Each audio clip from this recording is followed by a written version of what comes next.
Good morning. So, 6th day natin sa Seoul. Nandito kami sa loob ng hotel ngayon. And maaga pa. So, inaantay pa namin yung mga friends namin. And lakad tayo palabas. So, let's walk outside. Saan ba yung elevator? Elevator tayo baba. Baba tayo. Gusto ko mag-explore. Nagpe-prepare pa yung mga kasama ko, so lakad-lakad muna ako sa labas.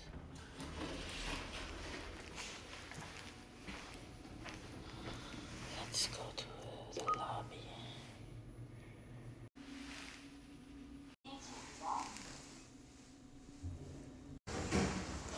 Explore tayo. Ayan, medyo maaraw na. Medyo mainit na pala for today. So, nag-breakfast na kami kanina. Oras na para mag-explore. So, our friend here in Korea let us stay in On City Hotel and ito sa labas niya. So, ano mga pagkakaiba? Meron siyang bike lane or kapag very bike friendly sila dito. But I also noticed that if you want to smoke, meron din silang smoking area.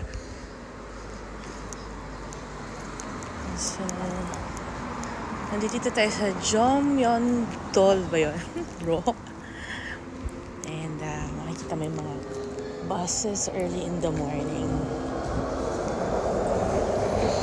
Very relaxing. Katabi namin yung Hotel J-Top. And this is where we stayed. It's very nice na hotel. Hindi ko nga lang alam i-figure out yung Netflix nila. But I guess hindi ka naman kasi ma-entice manood pa when you're in Seoul, Korea, right? Parang Baguio actually yung temperature nitong city. And what I love about the place is that ang dami yung trees. Sobra. Alam mo yun, highly urbanized siya, pero ando dun yung mga puno nila. They incorporated it. So, that's what makes the place beautiful. Kahapon sobrang lamig, pero ngayon parang tama lang siya. And then katabi namin ng hotel namin itong Shabu all day. O, diba? Shabu all day, always. 365 fresh. Okay, shabu-shabu. And mga around 11 nagsa-start actually yung day ng most stores. So hindi sila masyado on breakfast. So mag-open yung mga restaurants at around 11:30. So ang kailangan mong gawin, maghanap ka muna ng 7-Eleven na store so you can eat. And you can also rent a bike in the morning. Okay, Food and Beverage Co. Ltd.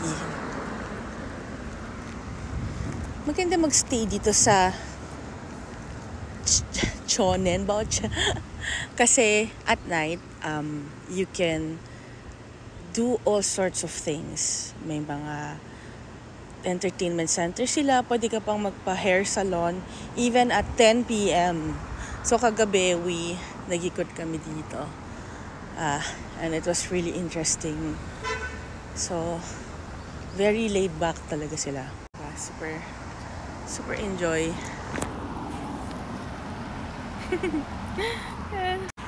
Diba?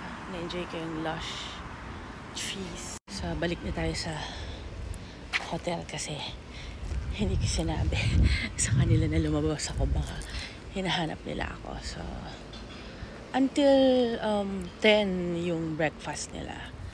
And masarap actually yung coffee nila. As expected, hindi maalat and hindi din masyado matamis the foods that they have. So, everything's just right. Pasok na tayo. Restaurant, City Cafe. And balik na tayo. CR. Sa likod likod niya makikita mo. So, very quiet talaga. Even in the city, very quiet pa rin yung area. So, dito ko na-realize na Koreans really prefer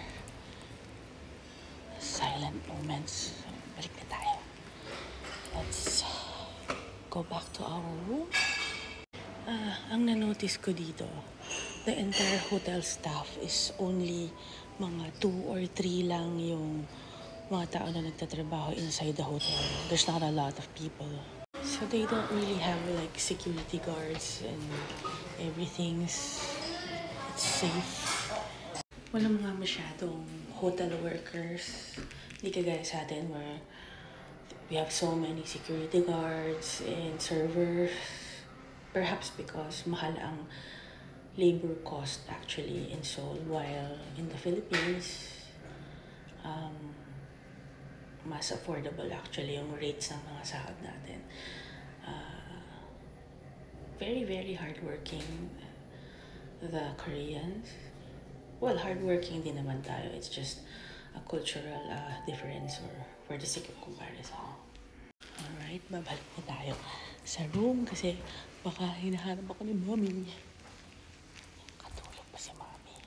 Oops, ito nga pala ako. So, very modest and simple the rooms, but it's just right. Kung ano lang yung kailangan mo. The standard. So, ayan, pasok na tayo. Katulog pa si Mommy. Dito tayo sa room. And here's our view.